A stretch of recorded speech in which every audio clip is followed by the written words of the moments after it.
Hello దోస్తులందరికీ ఇయాలనైతే మేమైతే వేములవాడకు వచ్చినామన్నమాట. ఎందుకొచ్చినామంటే మా ఇంట్లో ఏ పండుగైనా లేకపోతే తిరుపతి గానీ, ఎక్కడికన్నా ఎళ్ళాలని ఇంట్లో ఏదైనా పెద్ద పండుగ చేసినా గానీ ఫస్ట్ అయితే వేములవాడకొస్తాం. సో, వేములవాడకొస్తుంటే దారిలోనైతే అగ్రహారం, ఈడ హనుమాన్ టెంపుల్‌లోనైతే దర్శనం చేసుకున్నాం.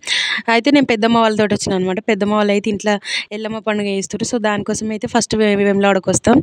మధ్యలోనే టిఫిన్ గూడా చేసేసినాం అగ్రహారం దర్శనం అయిపోయినంక. సో, అది అయిపోయినంక టిఫిన్ చేసి ఇక్కడికైతే వచ్చేసినాం వేములవాడకి. ఇక్కడనైతే గుండంలోకొచ్చి ఇక్కడ గుండంలో కొన్ని కొబ్బరికాయలు కొట్టేసి ఇట్లా మా పెద్దమ్మ వాళ్ళు ఇట్లా స్నానాలు చేసేదుంటే చేసిర్రు. మేమైతే కొన్ని వాటర్ అయితే తలపైన చల్లుకొని అయితే వచ్చేసినాం. నెక్స్ట్ అయితే ఈడ స్నానాలు అయిపోగానే దర్శనానికైతే వెళ్ళిపోయినాం. వెళ్ళిపోయి ఆడ దర్శనం కూడా జనాలు కూడా తక్కువనే ఉండే. సో, తొందరనే అయిపోయింది దర్శనం కూడా. అందరం అయితే దర్శనం చేసుకొని బయటకొచ్చి కొన్ని ఫోటోస్, వీడియోస్ అయితే అట్లా తీసుకున్నాం.